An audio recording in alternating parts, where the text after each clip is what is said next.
welcome to Ned Talks, where we talk about neuroscience education. Today our topic is going to be intelligence and the neuroscience perspective. We've got our guest speaker, Dr. Newberry. Thanks for coming. Thank you. Good afternoon everyone, my name is Dr. Newberry and today we'll be talking all things neuroscience, in particular intelligence. So first off, what is intelligence? As Gottfriedson said, intelligence is a very general mental capability that, among other things, involves the ability to reason, plan, solve problems, think abstractly, comprehend complex ideas, learn quickly, and learn from experience. It is not merely book learning and narrow academic skill or test-taking smarts. So now, let's talk about how human intelligence has evolved. Human superior intelligence appears to be from an enhancement and combination of certain properties.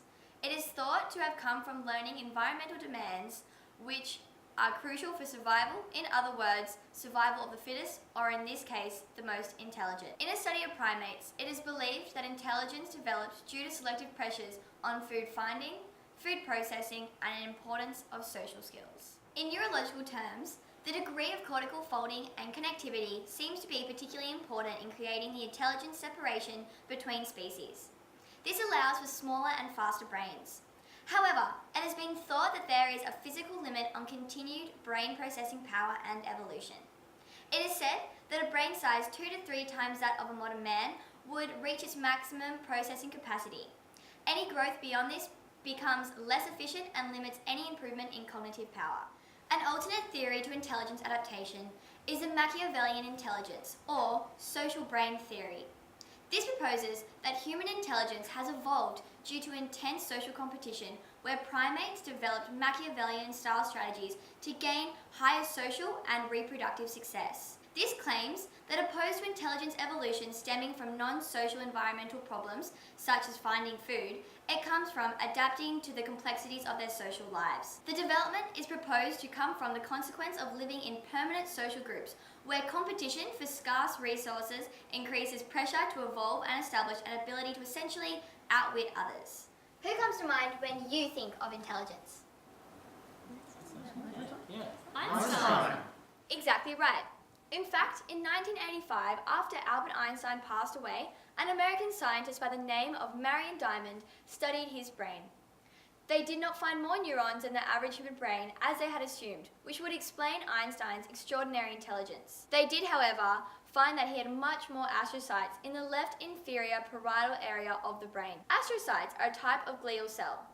At the time, glial cells were thought to do little more than simply hold the brain together. Further research by Diamond and her team found that the role of glial cells are a lot more crucial than that. For a synapse to occur, it involves not only neurons, but also a glial cell to bind them together.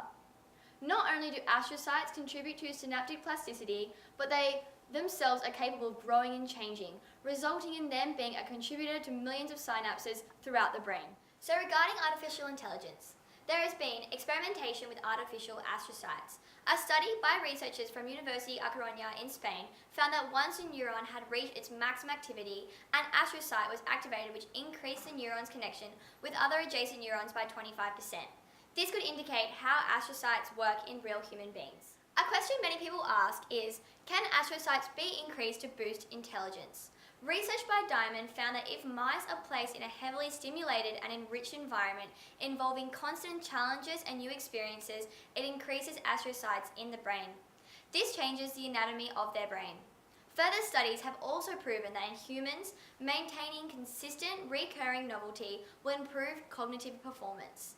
This was a significant finding in the physical adaptations of the brain, with evidence that the brain is capable of change and increasing intelligence from a neurological perspective. A study by Dickens using modern intelligence testing methods, such as an fMRI, was conducted upon identical twins who were nurtured separately and fraternal twins who were nurtured together, to question the nature versus nurture debate.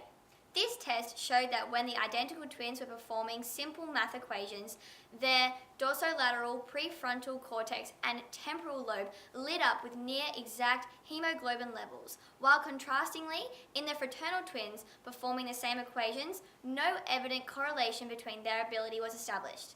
This further alludes to the statement that the ability to learn is born, not bred. One exception to this statement are savants. Savants are people with mental disabilities that typically have an extremely low IQ, yet exhibit exceptional brilliance in some limited capacity. For example, one recent study by Dahdah used a PET scan to report functional brain activity associated with the ability to recall any date and day in the past. Interestingly, the PET scan displayed brain activity in the left hippocampus, left frontal cortex, and left middle temporal lobe, all of which have been previously associated with the average human's memory.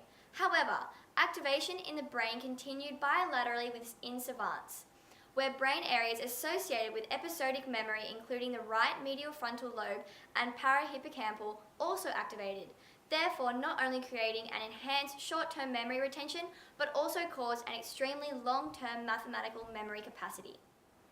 I'm Dr. Newberry. Thank you for listening. This was a NED Talk.